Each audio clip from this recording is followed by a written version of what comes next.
ব্যক্তিগত জীবনে টানাপোড়েন আর বিচ্ছেদের গুঞ্জনের মাঝেই খবরের শিরোনামে দক্ষিণ সিনেমার জনপ্রিয় অভিনেত্রী তামান্না ভাটিয়া। তবে এবার কোনো সিনেমার প্রচারণা নয়, বরং আধ্যাত্মিক শান্তির খোঁজে তীর্থস্থানে দেখা মিলল এই তারকার। জীবনের কঠিন সময়ে ঈশ্বরের সান্নিধ্য আর ভক্তির মাঝেই নিজেকে নতুন করে খুঁজে পাওয়ার চেষ্টা করছেন তিনি। সম্প্রতি অন্ধ্রপ্রদেশের তিরুমালায় শিবেঙ্কটেশ্বর স্বামীর মন্দিরে পূজা দিতে যান তামান্না। মেকআপহীন সাধারণ বেশে অভিনেত্রীকে দেখে ভক্তদের ভিড় জমে যায়।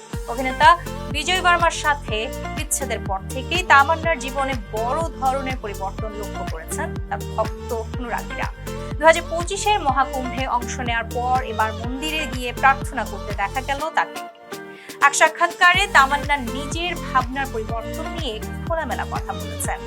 ক্যারিয়ারের শুরুতে 30 বছর বয়সেই অভিনয় ছেড়ে বিয়ের পরিকল্পনা থাকলেও বর্তমানে জীবনকে দেখছেন ভিন্ন এক দৃষ্টিভঙ্গিতে। মহাকুম্ভে গিয়ে জানান, যন্ত্রণা থেকে মুক্তি আর বিশ্বাসের টানেই বারবার এমন সমাগমে ছুটে আসছেন তিনি।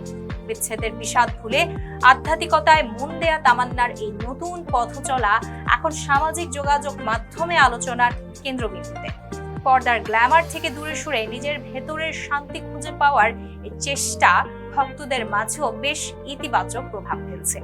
প্রিয় তারকার এই ভক্তিঘন রূপ অনুরাগীদের মনে এক ভিন্ন অনুভূতির জন্ম দিয়েছে। Tanjila Twinkle, taste the people.